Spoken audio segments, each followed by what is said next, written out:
Assalamualaikum warahmatullahi wabarakatuh. Halo teman-teman semua, perkenalkan saya Andi Septiwardani. Kali ini kita akan belajar cara menggunakan program Quest untuk menganalisis butir soal. Bagaimana caranya? Simak tutorial berikut ini.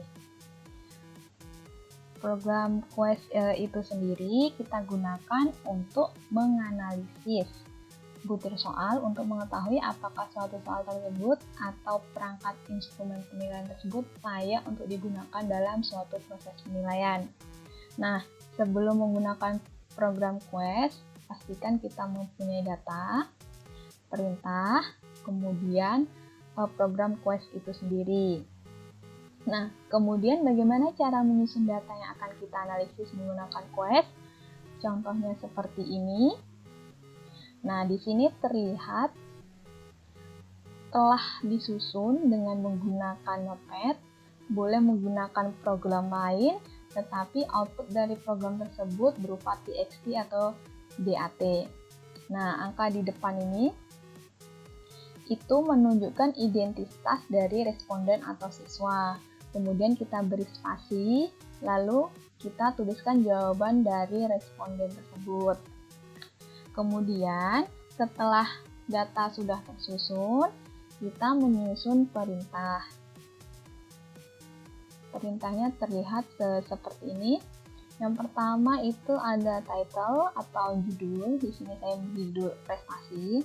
Kemudian ada data file. Saya menuliskan data press.txt. Kemudian ada kode jawaban tadi ABC, D. Kemudian ada format ID-nya.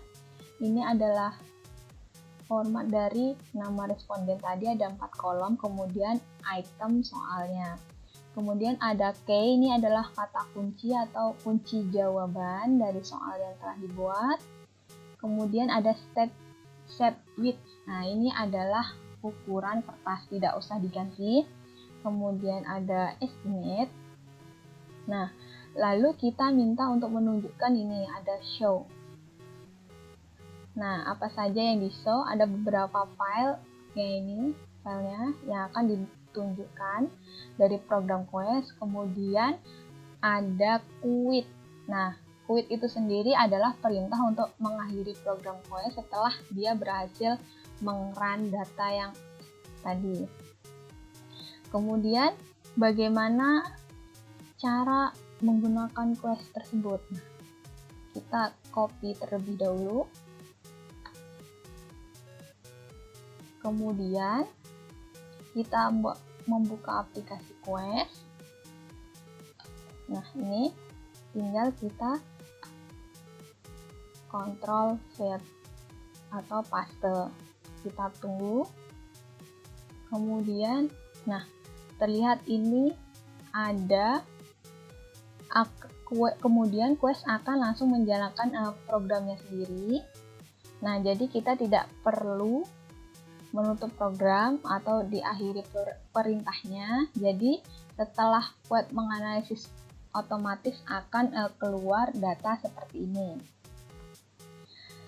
Nah, sekarang ketika keluar output yang harus kita lakukan selanjutnya adalah membaca hasil analisis dari Quest tersebut. Di sini saya akan membaca contoh salah satu file dari output program Quest yang telah kita jalankan tadi. Ini yang saya buka adalah satu file yang menyeluruh. Jadi dia memberikan hasil analisis yang menyeluruh, sedangkan file-file yang lain itu lebih spesifik untuk masing-masing item. Yang cara pembacaannya kurang lebih sama dengan cara pembacaan file ini. Nah, seperti ini.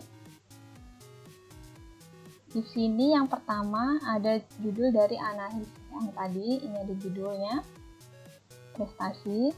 Kemudian ada N itu adalah responden, di sini ada 45 responden.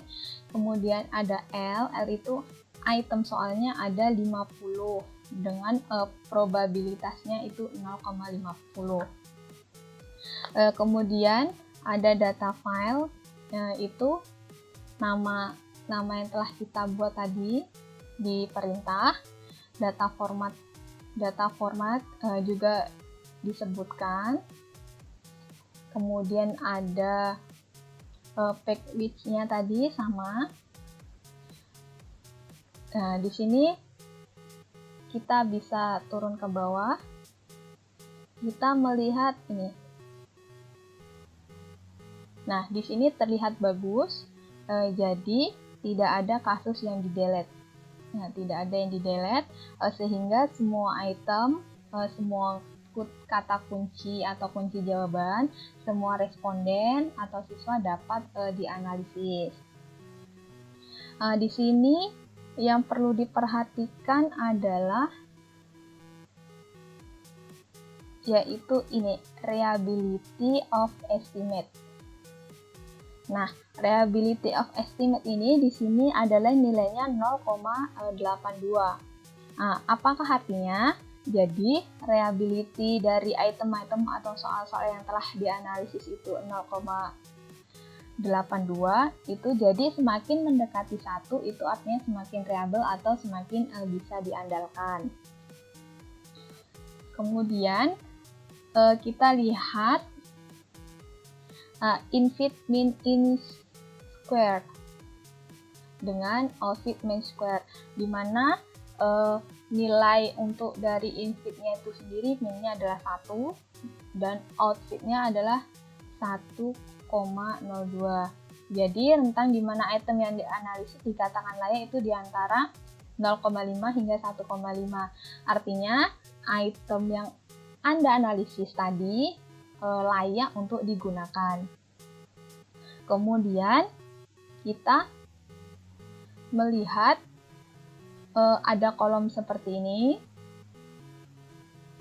Nah, di sini kita bisa membaca bahwa soal atau item yang sulit menurut responden item itu soal nomor 20 dan 38.